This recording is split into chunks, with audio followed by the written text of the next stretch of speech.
Ladies and gentlemen, we just had another M-Class solar flare from our home star, the sun. And yeah, the sun is super duper active these days. And we got a sun grazing comet that could get pretty bright, but it's probably going to die. Carl Batams. Oh, here's something to keep an eye on. A new and potentially very bright sun grazing comet has turned up in the LASCO data. It's at least 36 hours from perihelion and already at magnitude 7. And they're like golf scores, so the lower the better, and it could get as bright as an M3 in a couple of days. Spoiler, it won't survive. Emoji tear. Yeah, there's a lot going on, and the energy is wild and roller coastering. Also, let the THORnews middle of the month, February 2022 fundraiser push begin. And I've only got $1,077 left to raise.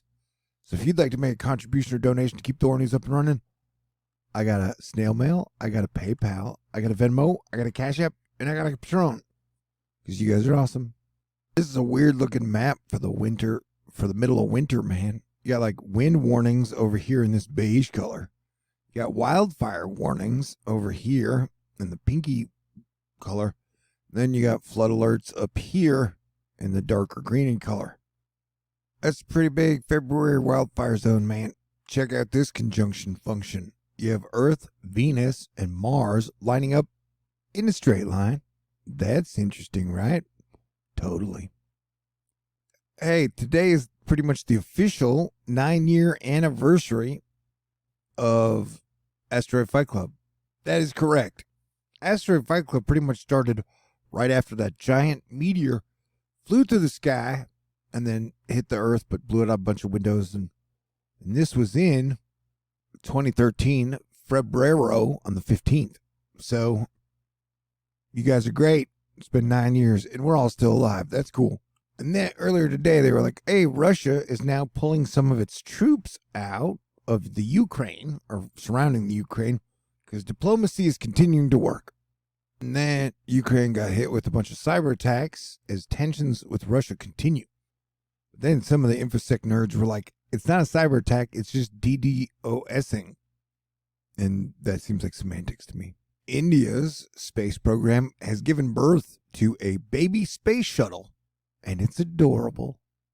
Evidence was captured from the deep state's new chemtrail-spraying 5G mass shooting vaccines at freedom-loving folk.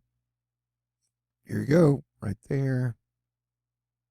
Today's Senate Banking Committee hearing is going on, and they're discussing the regulation of stablecoins. Did I mention red flag warnings in 12 states for fire? Oh, hey, the SEC is now opening up an investigation into Binance. So that's interesting. Irish Sea oil pipe leak off Welsh coast sparks an investigation. Also, it has leaked 80,000 liters of oil. That's not cool. Yeah, sometimes if you don't regulate people and just leave them to the honor system, it's not always going to work out. Anyway, yeah, the SEC is probing trade affiliates of crypto giant Binance's U.S. arm. So, there's a lot's going to happen in the crypto space this year, I imagine.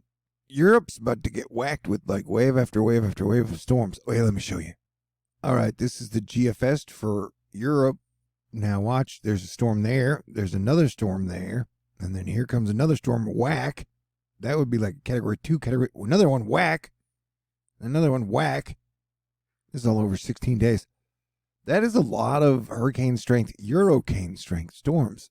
Look at that, dude. That is just, it is wave after wave after wave. How big that one gets. Holy crap.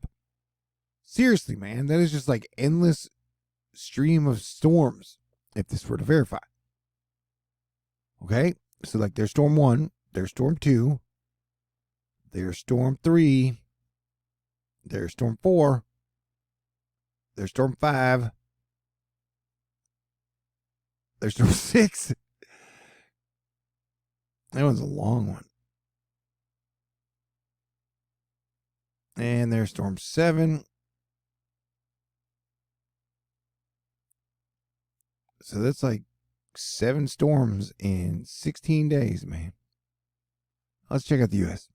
So I'm guessing that they're going to have some serious flooding issues over the next 2 weeks.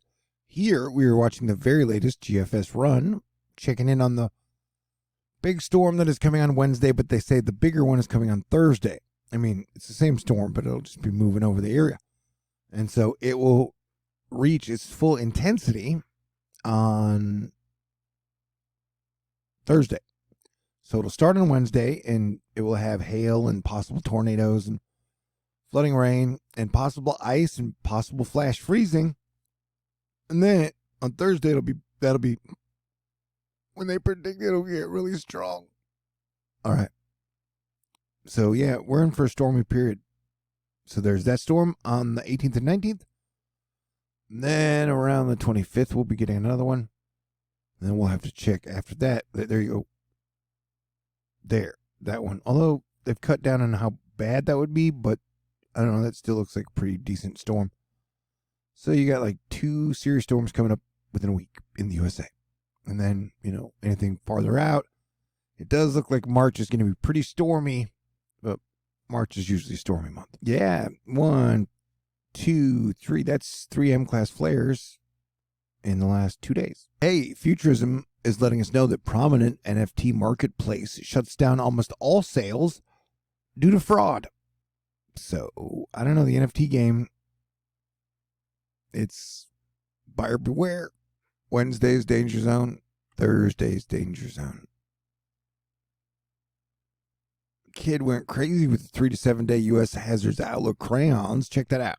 You got much below normal temperatures, heavy snow, heavy precipitation, high winds, heavy rain, severe weather, and then more high winds. So that's a pretty crazy little doohickey. Here's your mixed precipitation look over the next 48 hours. Has a little bit of everything mixed in with it. So be prepared, and the ice threat in the middle may be being undersold. So we'll have to wait and see. Ontario could be getting almost an inch of ice in some areas. Something we'll definitely have to watch out for. This is on the 18th. Mike's weather page letting us know that on Thursday it'll be flip-flop weather in Florida. Check out this cool ghost village unearthed by drought in Spain. I don't know why I just started speaking slow. Okay, see that? Yep, it got super droughty, and then they were like, oh wow, look, it's a whole village that somehow lived underwater and didn't break. Yeah, I'd stay on top of this possible severe weather. Missouri, Kentucky, Arkansas, Tennessee, Mississippi, Alabama, Louisiana. That's Thursday. And then if you're not even that worried about severe weather, flooding could become an issue, says weather.us. That means me and you, us. Yep. Putin said, of course Russia doesn't want war. Hey, for 16 straight days, 16 straight months, the observed sunspot number has been greater than the predicted sunspot number by pretty much anyone other than me and Scott McIntosh. See that? It's the yellow line. The yellow line is where we're at and what we're doing. And so solar cycle 25 is pretty dang strong comparative to what everybody guessed. That's facts, Jack. Early to mid-February, you can see Venus and Mercury and Mars in the sky if you look in the right spot at the right time. Inflation is kicking everybody's ass. PPI coming at like 8%, which makes nobody happy. Tesla lover David Einhorn is now like, Tesla, I'm shorting you. Oh yeah, and we have full moon energy, the full snow moon, coming tomorrow night. Earthquakes can happen pretty much anywhere.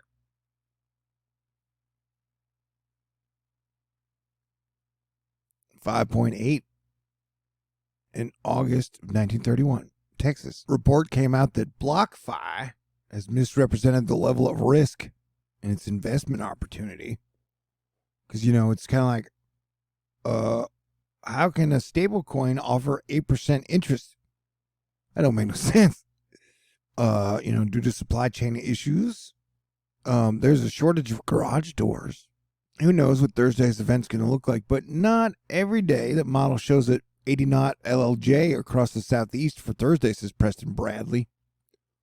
So if jack shit happens, blame Preston. Sprites in your face. But in conclusion, a winter storm will bring multiple hazards to the central and eastern U.S. Wednesday into Friday. Significant snowfall impacts are probable within the cold sector, but uncertainty remains in the access to the heaviest totals. South of that, heavy rainfall, flooding possible. So, yep, we're going to get some weather. Okie dokie, I'll keep you guys posted as I do. And if you would like to contribute to keep THORnews up and running, it would be super duper absolutely greatly appreciated. I've only got $1,077 left to raise. You know how to contribute or donate because you're really smart. And let me say thank you to everybody in Asteroid Fight Club for an incredible 9 years. It's our 9-year anniversary. That is so cute. And thank you very much to Sarah Sen, Jesus Loves Gays on Facebook, Justin, Michelle, Arnica, Marsh Stars, Space River News, Greg, Pookie, Andrea, Megan, Wizard of Oz, Texas Angel, Bruce, Patricia, Max, KJ, Ann, Brian, Marlita, Dan, Light Soul, Glenda, Barbara, Richard, Lauren, and Alexis. And everybody out there that is cool and awesome that has been a part of Asteroid Fight Club since day one or since day yesterday. I love you guys. Everybody stay cool. Have a great day. Talk to you soon. Peace out.